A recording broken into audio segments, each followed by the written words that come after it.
Hey cruisers, I'm Sherry with Cruise Tips TV.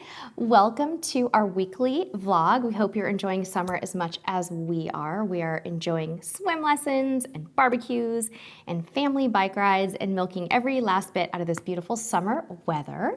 So we'll tell you a little bit about what's going on with us really quickly. We're excited to report that we've written a fun new article for our website.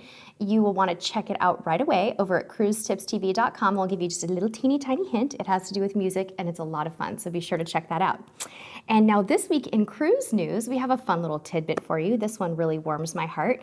We're excited to announce that Carnival has partnered with Build-A-Bear, and they are going to be offering Build-A-Bear workshops on all 25 of their ships by sometime in 2017.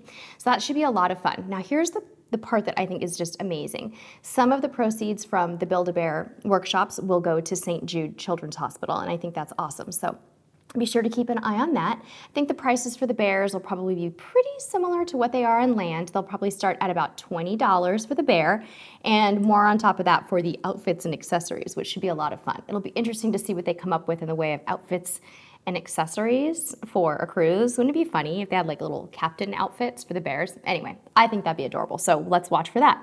Now let's talk a little bit about our comments of the week. We actually didn't have a comment of the week this week. We had 3. So we're gonna do this in a little bit of a Q&A style. Here we go. Let's see what we have here for our first one. All right.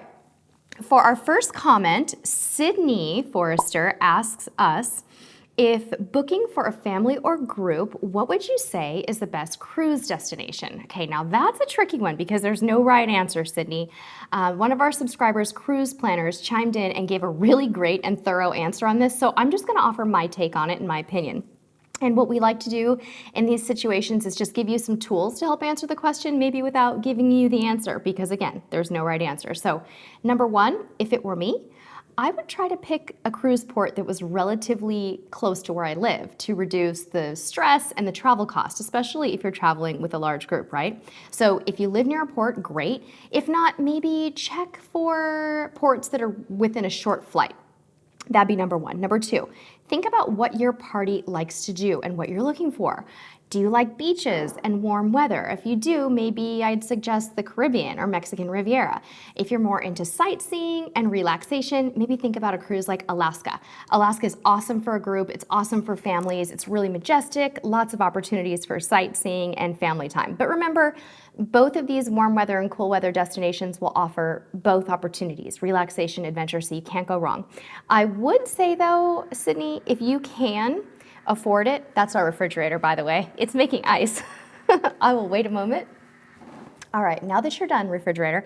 Number 3, if you can afford it, be sure to book a 7-night cruise. I really feel like those short cruises, the 3 and 5 nights, can feel a little bit rushed and you may not have your best experience. So go for a 7-nighter, maybe not even longer than that. Okay, awesome question, Sydney. Our second question today is from Maddie Norton.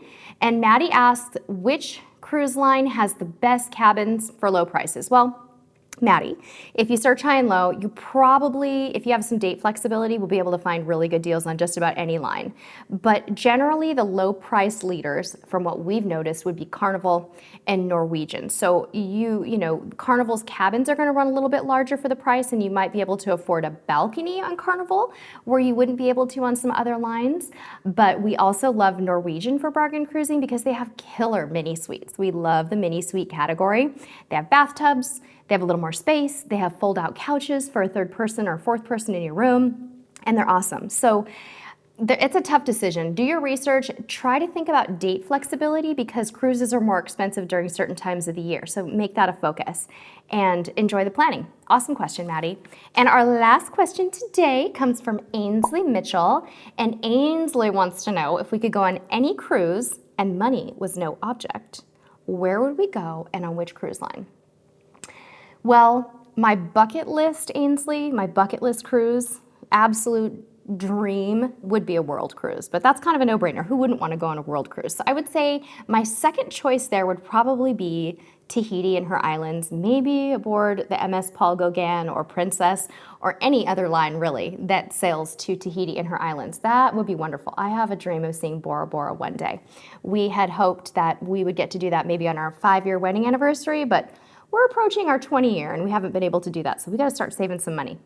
That is about it, folks. We hope you've enjoyed this week's vlog. Be sure to go hang out with us on Instagram and Facebook and Twitter, and let us know what you'd like to hear about in the comments below.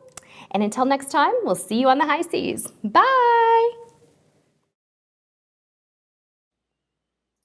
Hey, click me to subscribe.